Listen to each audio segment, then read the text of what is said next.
Hello, my name's Katie and welcome to this Halloween, Springoween, dark crystal costume sewing and party themed video.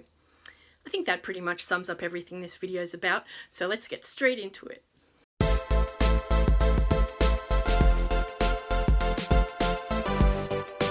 So if you've been watching this channel for a while, you might have seen my video from last year where I celebrated my very first ever Halloween. So if you're interested in why it was my first and what I did for it, head on over to that video. But in a nutshell, I'd never celebrated Halloween before and I was sick of missing out. So I pretended I was 5 years old and just went ahead and did it. I had so much fun last year that I wanted to do it again this year. So in this kind of ongoing fantasy thing I've got going on, I'm now 6 years old and I'm celebrating my second Halloween.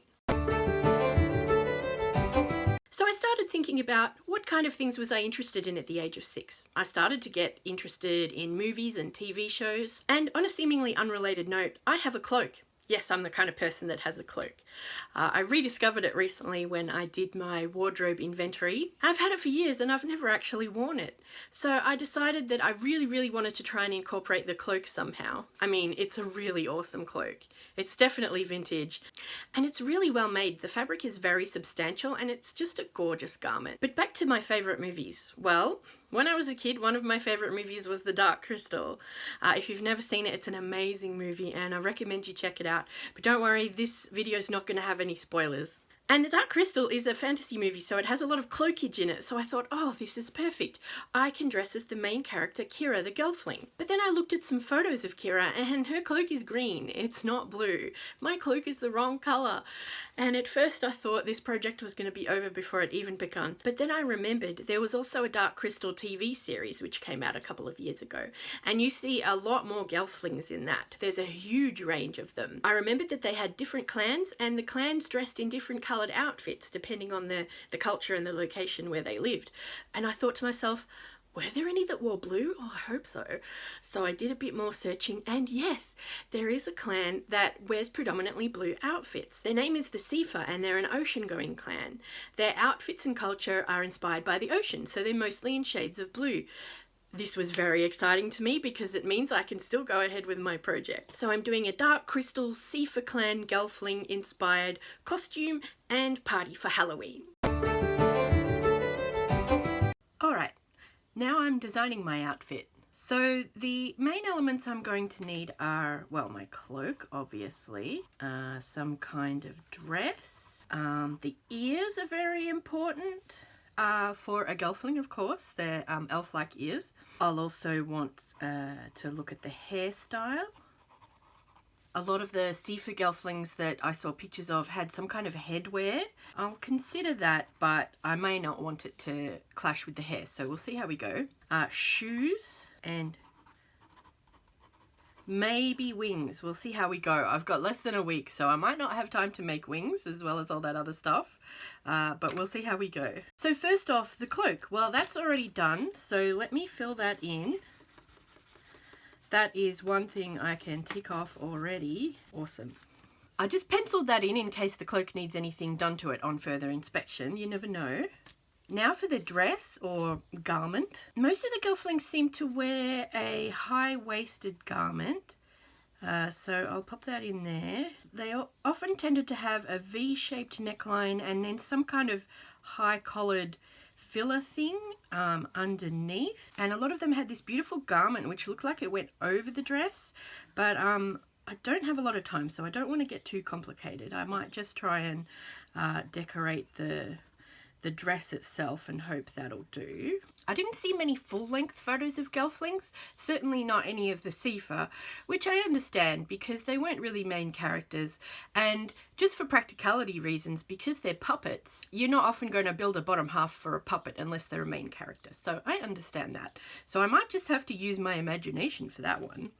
So let me imagine some kind of edging along the bottom. The outfits are so detailed and beautiful that I can really imagine there being details everywhere, really. I'll plan for some decoration at the bottom there, maybe matching the one at the neckline, but I'll see how I go.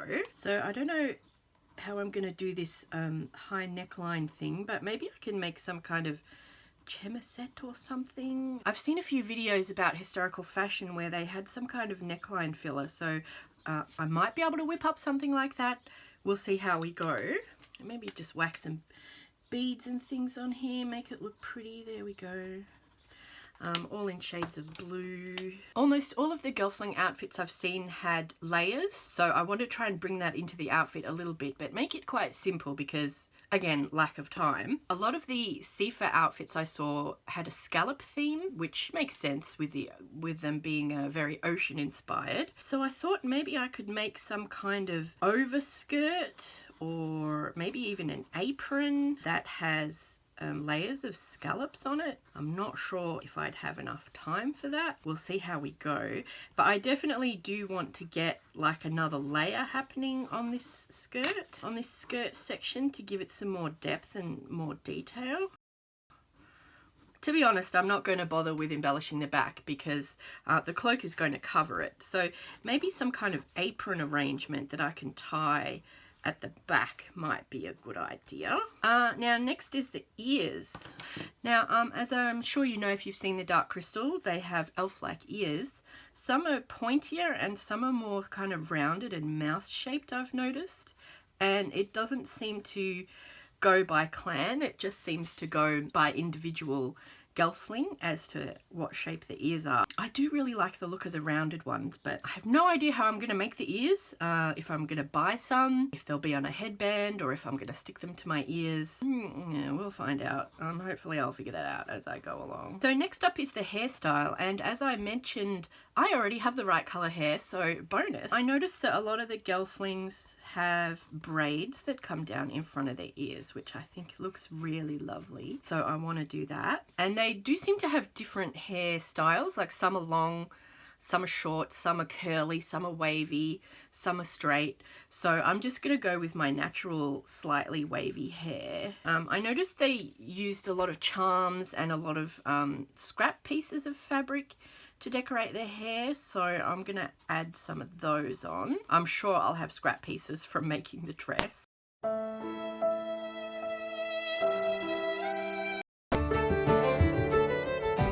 Well, I didn't have any fabrics appropriate for the costume, so I knew I'd have to buy some. And on that very same day, just coincidentally, an email came through from Super Cheap Fabrics with a flash sale. It was all coming together. It was like it was meant to be.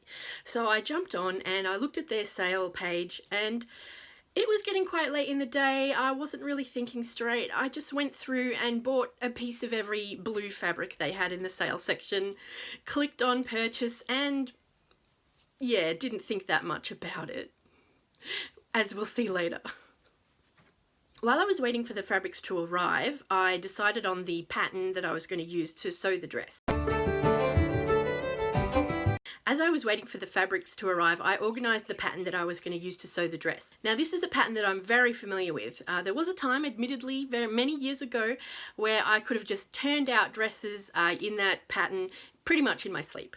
But I was a bit nervous because it's been many years since I've sewn anything that complicated, and plus I'd given myself less than a week to make this whole outfit, this whole costume, and organise this whole party, and I have to admit I was getting a little bit stressed about it at a few different points, but you'll see. So I went into the shed and I got out my box full of sewing patterns, and thankfully it didn't take too long to find the pattern. So the pattern is this one here. It's pretty much a vintage pattern by now, I would say, and it's been used so many times. Several of the pieces were ripped, torn, crunkled. The tape that I'd already used to tape them together when they previously ripped had like become unsticky, and I ended up having to retrace half of the pieces just so that I could actually work with them. So then after a few days my fabrics arrived, and the first thing I did was wash them, because not to wash your fabric is a crime. That doesn't rhyme as well as some other sayings in that vein, but oh well, you really do need to wash your fabrics before you begin. It's very important. I can tell you stories. Now I mentioned that I wasn't really thinking very clearly when I purchased the fabrics, and I realised that I'd bought 6 or 7 different colours of fabric, but none of the lengths were long enough to actually complete a full dress with. But I wasn't deterred, because I had actually been thinking of doing a kind of layered look, and I thought I could do the dress in tiers of different colours. I thought that would look quite oceany, so I wasn't too fussed by that. The fabric I chose for the top section is this really beautiful, flowy, light blue with a very light kind of crinkle in it, which I thought was just divine and would look really great in an ocean themed outfit. I followed the pattern pretty much as is, except instead of gathering it evenly all the way around on the waistline, I kept it flat at the front and moved all of the gathering around to the sides and the back, and that gave it a bit more fullness in the back, which I felt gave it a bit more of a fantasy, princessy, elfy feel to it, which was really lovely. Now, I did make a few rookie mistakes in the sewing, I will admit, the worst of which was I sewed the shoulder seam inside out, and I didn't realise until after I'd finished off the neckline, and I didn't have time to go through and unpick the whole neckline just so I could flip the shoulder seam. But you know what? I'd actually been planning to keep some of the seams in the skirt raw anyway and have the raw edge showing to give it a more kind of weathered look. It was like a happy accident. And even if it looked terrible, I figured the cloak would cover up my shoulders anyway.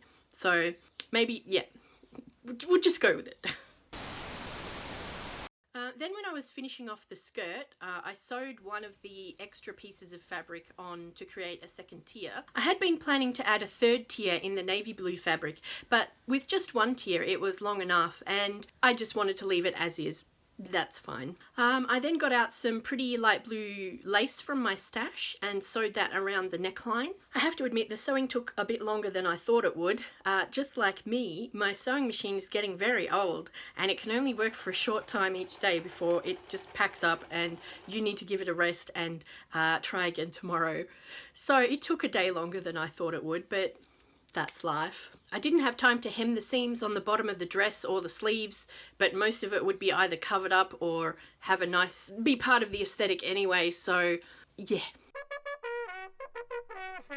I wanted to create an overlayer for the dress to give it more detail because the Gelfling costumes are always very intricately detailed and have a lot of layers, a lot of detailing to them, and I wanted to add another layer over the top of the dress to kind of bring out that layered aesthetic. So I'd ordered this really gorgeous, I think it's supposed to be a leaf design mesh, but it really looks like ocean waves to me, so I was very, very pleased with it.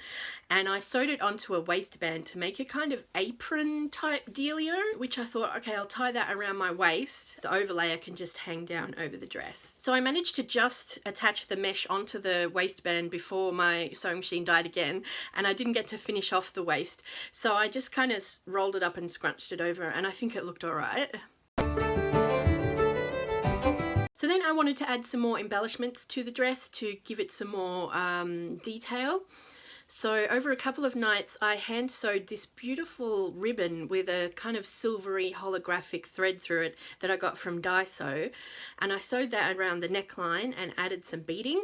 I mean, hand sewing takes a while anyway, but I've recently been diagnosed with carpal tunnel and my hand goes numb after about 15 minutes of doing anything with it. So that took a few nights, but we got there in the end. And it looks so pretty and I'm so proud of it. It just looks so good. Then I wanted to make some accessories for the outfit. So in looking at the photos of the Sifa Gelflings online, I noticed a lot of them had a medallion either somewhere on their clothing or on their hat. So I wanted to make a version of that. I've been into resin crafts recently, and at Daiso I found this beautiful kind of round rose medallion that I thought I could make in a blue colour to match the outfit, obviously. It does have a rose on it, but it's quite subtle, so I think it's still fine for an ocean themed outfit. So I added just some really subtle sparkles and glitter to it. Even though the Gelfling outfits are very detailed, they tend not to be flashy, so I didn't want to add a lot of glitter or any gold to it. I just kept it with fairly muted blue and silver tones. I wasn't sure if I was going to make it into a brooch, but then I decided to make it into a necklace. So I got some spare strips of fabric and braided them into a braid, and then I attached the medallion to it with some matching embroidery thread. Then in some photos I found online of the Sifa clan gelflings, they often decorated themselves with strips of fabric, which I thought looked so awesome. It's an aesthetic of this world, like our world used to be, where fabric is a lot more precious than it is now with us, because people made it by hand and it took so long to make. So every tiny little scrap is precious. You know, if you had a spare piece, you wouldn't just throw it away. You might tie it into your hair or sew it onto your outfit, especially if it's got a pretty pattern on it. With the gelflings in the pictures, I noticed they had a lot of strips hanging off their sleeves, and I wanted to emulate that. So what I did was I got some elastic, just tied it into a kind of bracelet dealio, and just attached some strips of fabric in different shades of blue in different lengths to give it that kind of dangly look. You'll see how that turned out in the reveal. When I was doing a lot of these hand-sewn details, I didn't worry much about hiding the threads, because the gelfling outfits seem to often look quite threadbare and worn. So I think letting some threads show here and there kind of adds to that worn aesthetic that the gelflings tend to have. Now, the most important part of being a gelfling is the ears. Maybe. Gelflings have ears quite similar to elves. They do tend to differ in shape, I've noticed, not by clan so much, as it almost seems like the individual. Some are very pointed, some are small and rounded, more like a mouse, some very large, high or low on the head. So I thought just some elf ears would do. So I went to Spotlight and I found the perfect elf ears. Pretty much as soon as I walked in the door, the Halloween stuff was all out, and there it was, and they are perfect. They fit, they look great, they don't fall off when I put them on. I was so happy, because that was a big concern that I was worried about, but it was fine. On the day getting ready, I put on my costume. Actually, I did my hair and makeup first, and then I put on my costume. With my hair, the day before I washed it, and I put it into several small braids so that when it dried, it would be nice and wavy and kind of oceany. Then I undid the braids, which if you have long hair, you'll know it takes a long time, so we'll just skip through that. I wanted some hair to come down the front to kind of hide where my real ears and the elf ears join. So I did a few braids down the front, which also takes a long time, so skip. And I kind of threaded through some scraps of fabric. There was one piece in particular that was pure silk, and it had come from an old tie that I'd gotten in a rag bag. So I made sure that was tied in a prominent spot. I figured if you're a young gelfling and you have a beautiful charm and a beautiful bit of fabric that you want to show off, you'll tie it somewhere round your face, near your head, on your hat, somewhere where everyone can see it. And I felt so pretty when I did that. Now makeup. I hadn't factored makeup into the original design at all, and when I was 6 years old I probably wouldn't have cared about makeup whatsoever. But I did want to do something. I did want to do something. Now the original gelfling from the original movie, Kira, her skin is extremely pale, but the Sifa clan, the ocean-going clan, they all tend to have much more bronzed skin, tanned, sun-kissed skin, which is a bit more tanned than my own skin, and I don't actually own any bronzer. So all I did was I put on some primer and some mascara, and I got some brown eyeshadow from one of my eyeshadow palettes and just kind of put that all over my face. And at first I thought, oh my god, what have I done? So then I got a lighter cream coloured eyeshadow from the same palette with a glitter in it, and I put that over the top, and that helped it look a bit less awful. And then I used some brown eyeliner to put some freckles on. And at first my perfectionist kicked in, and then I was like, I'm 6 years old, I don't care. Actually, this has been a really good lesson in like letting go of perfectionism. Pretend you're a little kid when you're doing these things. Actually, it's a pretty good tip, because it was a lot more fun when I started doing that. So now I look like a pretty gelfling, just rocked in from the ocean, sailing around in her ship, ready to go to her Springoween party. So now it's party time. Now I already had a few decorations left over from last year, but I pulled out all the blue ones. I also got a few extra things from various places, Spotlight, Daiso, just the supermarket, all in shades of blue. And I used this spare fabric that I had that I'd bought from Super Cheap Fabrics. I draped that over behind as a backdrop, and then I put out some nice blue things, some gems that I'd found in my bead stash. Also, I put in a few Halloween themed things. The decorations at Daiso and at the supermarket actually were a bit too black and orange for me, for my taste, but I did find a nice purple and black garland, and I found some skulls which had this iridescent pearly blue, black blue colour, which I thought were maybe kind of oceany, so I decorated with those as well. Now the foods for our party. So my catering for this year went off on a bit of a different tangent to last year. I more wanted to create a scene. I created an ocean scene with various foods. So I had blueberry flavoured jelly for the ocean, coconut for the waves at the shore. The beach was made of crushed almonds, and there were some white chocolate bud shells scattered all over the beach, as well as a few on the ocean to look like ocean caps. And we had some carrot chips with cheese sails. And yes, that's even real seaweed made of seaweed snacks on the shore, which didn't really taste very good with the jelly, but it was pretty oceany. Very authentic. Yeah, very good. And then when I was at the supermarket, I just happened to see blue Fanta, and I got very excited, and I think I attracted a few strange looks because I started filming it. I hadn't really thought about drinks, and then when I saw this blue Fanta, it was a bit exciting. My 6-year-old came out, and I have these gorgeous vintage glasses with a kind of bubbly look to them that was absolutely perfect to serve it in. So I couldn't have asked for more. So it wouldn't be a party without a crafty activity, of course, in my house. So I'd managed to find some dark crystal themed colouring pages that I printed out, and husband and I, well, I coloured them in. Poor husband had to go back to work for a meeting because his home office is on the other side of the room. But I stayed at the party and coloured in the pages, and that was a lot of fun.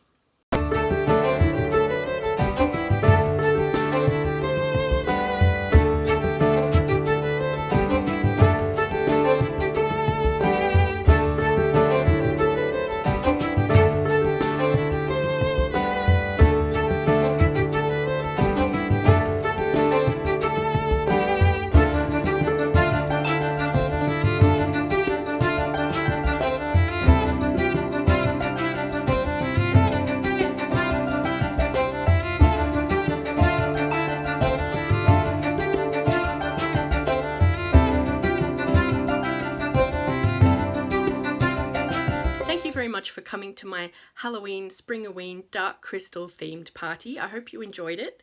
I certainly enjoyed it very much. Thank you for watching. I do hope you will like and subscribe if you want to see more videos like this. I think you're amazing, and I hope you have a great day or evening. Bye!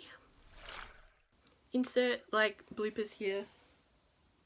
Oh, sweet kitty. Oh. Now, as I'm sure you'd know if you've seen the dark crystal. Oh God, what the heck?